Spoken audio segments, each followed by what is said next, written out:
नमस्कार। आज के इस खास विश्लेषण में हम एक ऐसी कहानी पर बात करने वाले हैं ना, जो सच में रोंगटे खड़े कर देती है। मतलब सोच कर देखिए, क्या हो जब एक पुलिस वाले की ड्यूटी और एक खौफनाक अलौकिक प्रतिशोध यानी सुपरनैचुरल रिवेंज आमने सामने आ जाएं। हम बात कर रहे हैं धुरंधर के उस खौफ की, जो हमें ये सोचने पर मजबूर कर देता है कि यार, जिस दुनिया को हम जानते हैं उसके पार आखिर क्या है। तो चलिए गहराई से समझते हैं। अब तुम्हारे परिवार का अंत बहुत ज्यादा दूर नहीं है। तैयार हो जाओ। जरा सोचिए, ये सिर्फ एक धमकी नहीं है, ये सीधे सीधे मौत का ऐलान है। इमेजिन कीजिए, रात का गहरा सन्नाटा है, कोई इंसान गहरी नींद में सो रहा है और अचानक एक बहुत भारी डरावनी सी आवाज कानों में ये बात कहे। कोई भी अंदर तक हिल जाएगा, है ना? हमारी कहानी इसी बेचैन कर देने वाले खौफ से शुरू होती है। हमारी कहानी का पहला हिस्सा है खौफनाक सपने की शुरुआत, When Nightmares Bleed into Reality। देखते हैं कि कैसे ये कहानी शुरू से ही एक ऐसा दमघोटू माहौल बना देती है जिससे बच निकलना बस नामुमकिन सा लगता है। तो होता कुछ यूं है। रात का ठीक 1 बज रहा है। एकदम शांति है, सिर्फ घड़ी की टिक टिक सुनाई दे रही है। अचानक कमरे का तापमान बहुत तेजी से गिरने लगता है, एकदम बर्फीली ठंड। इंस्पेक्टर गौरव गहरी नींद में है, पर वो भयानक आवाज उन्हें झकझोर कर रख देती है। जैसे ही उनकी नज़र छत पर जाती है, लिटरली रूह कांप जाने वाला सीन है। एक अजीब सा विकृत इंसान बिल्कुल किसी छिपकली की तरह छत से चिपका हुआ है, और फिर पलक झपकते ही वो बिजली की रफ्तार से नीचे कूदता है और सीधे गौरव के गले को पूरी ताकत से जकड़ लेता है। गौरव की सांसें उखड़ने लगती हैं। तभी एकदम से उनकी पत्नी नव्या उन्हें जगाती है। गौरव हांफते हुए उठ बैठते हैं। शुक्र है वो सिर्फ एक सपना था, लेकिन वो इतना असली था कि किसी के भी पसीने छूट जाएं। अब आते हैं दूसरे हिस्से पर, धुरंधर शंकर का खौफ, द लोर ऑफ अ लोकल टायरेंट। उस डरावनी रात के बाद कहानी हमें एक शांत पहाड़ी इलाके की पुलिस स्टेशन की ठंडी और बारिश वाली असलियत में ले जाती है। अब यहाँ सबसे दिलचस्प बात जो है वो है ये शब्द धुरंधर। इसका मतलब होता है एक ऐसा बाहुबली या गुंडा जिसे छूने की कोई जुर्रत भी न करे। अक्सर आपने देखा होगा कि दूर दराज के इलाकों में क्रिमिनल्स अपना खौफ बनाए रखने के लिए जानबूझकर अंधविश्वास का सहारा लेते हैं। शंकर का मामला भी यही था। उसकी ताकत सिर्फ उसका शरीर या हथियार नहीं थे, बल्कि उसकी पत्नी का जादू टोना था। कहानी के मुताबिक जिस रात शंकर की चिता जलाई गई ना, उसी रात उसकी पत्नी को शमशान में कुछ खौफनाक तंत्र मंत्र करते देखा गया था। और चौंकाने वाली बात यह है कि अगली ही सुबह वो उसी शमशान में मरी हुई पाई गई। सोचिए, इसी काले जादू और तंत्र मंत्र के खौफ ने पूरे गांव को कैसे डरा कर रखा होगा।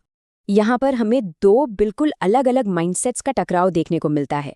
एक तरफ है हमारे इंस्पेक्टर गौरव, बिल्कुल लॉजिकल, अपनी ड्यूटी के पक्के, जिन्हें आम अपराधियों से रत्ती भर भी डर नहीं लगता। उनके लिए बस ड्यूटी ही सब कुछ है। और दूसरी तरफ हैं सब इंस्पेक्टर सुभद्रा, जो काफी अंधविश्वासी हैं और इन अनदेखी सुपरनैचुरल ताकतों से बुरी तरह खौफजदा रहती हैं। जब गौरव अपने उस डरावने सपने के बारे में बताते हैं ना, तो सुभद्रा तुरंत उसे शंकर की वापसी और उस जादू टोने से जोड़ देती हैं।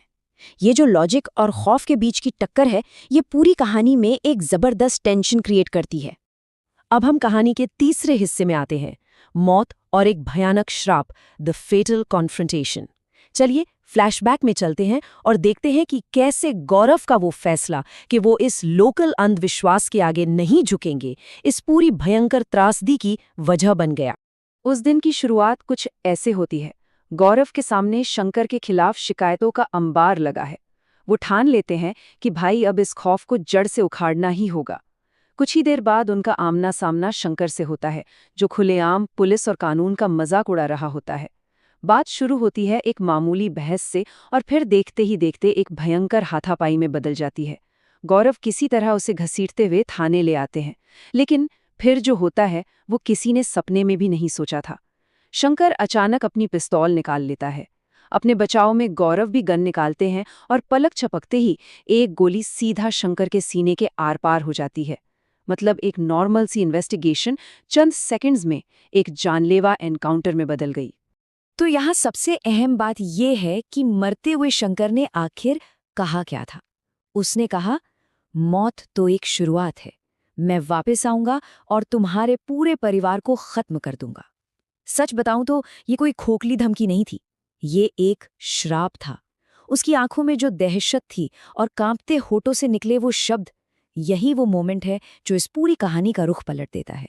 यही वो खौफनाक वादा है जो आगे आने वाली हर डरावनी घटना की असली वजह बनता है। चलिए आगे बढ़ते हैं और देखते हैं कि ये सब कैसे एक भयानक रूप ले लेता है। हमारा चौथा हिस्सा, श्राप का खौफनाक अंजाम, द इनएस्केपेबल वेंजेंस। हम फ्लैशबैक से वापस प्रेजेंट में आते हैं। बाहर तेज बारिश हो रही है। गौरव घर लौटते हैं। उनकी पत्नी नव्या एक प्यारी सी मुस्कान के साथ उनका स्वागत करती है। बेचारी को बिल्कुल भी अंदाजा नहीं है कि बारिश के साथ साथ कौन सी खौफनाक चीज उनके घर के अंदर दाखिल हो चुकी है। और ये बिल्कुल साफ साफ दिखाता है कि वो श्राप कैसे सच हुआ। होता क्या है, दोनों डाइनिंग टेबल पर खाना खाने बैठते हैं। अचानक गौरव की नज़र नव्या की कुर्सी के ठीक पीछे जाती है और वहां शंकर खड़ा है। बिल्कुल वही डरावना चेहरा, मौत जैसा पीला और ठंडा। गौरव बुरी तरह चिल्लाते हैं। जैसे ही नव्या पीछे मुड़ती है, शंकर उसे ठीक वैसे ही गले से दबोच लेता है जैसे उसने गौरव को सपने में दबोचा था। शंकर अपना वही खौफनाक श्राप फिर से दोहराता है और नव्या को किसी खिलौने की तरह हवा में उठाकर जमीन पर पटक देता है। एक दर्दनाक चीख गूंजती है और नव्या की वहीं उसी पल मौत हो जाती है। गौरव बस अपनी फटी हुई आंखों से ये सब होता हुआ देखते रह जाते हैं। बस एक पल और गौरव की पूरी दुनिया उजड़ गई।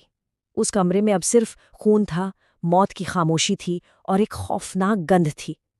ऐसा लगा जैसे उस रात वहां की दीवारों ने उन चीखों को सोख लिया हो, फर्श ने उस खून को जज्ब कर लिया हो और हवाओं में बस एक ही वादा गूंज रहा हो कि शंकर की वापसी अभी खत्म नहीं हुई है।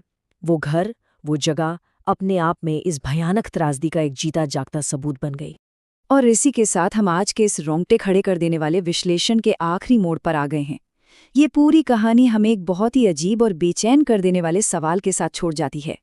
क्या मौत सच में हर चीज का अंत है, या फिर अंधेरा बस हमारे दरवाजों की दरारों में छिपकर बैठा है और अपनी अगली सांस, अपनी अगली चीख और अपने अगले शिकार का इंतजार कर रहा है? अनदेखे और अलौकिक प्रतिशोध का ये डर सच में ऐसा है जो दिमाग से आसानी से नहीं निकलता।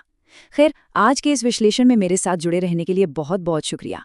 हम फिर मिलेंगे एक और नए विश्लेषण के साथ, कुछ और अनसुने और दिलचस्प तथ्यों के साथ।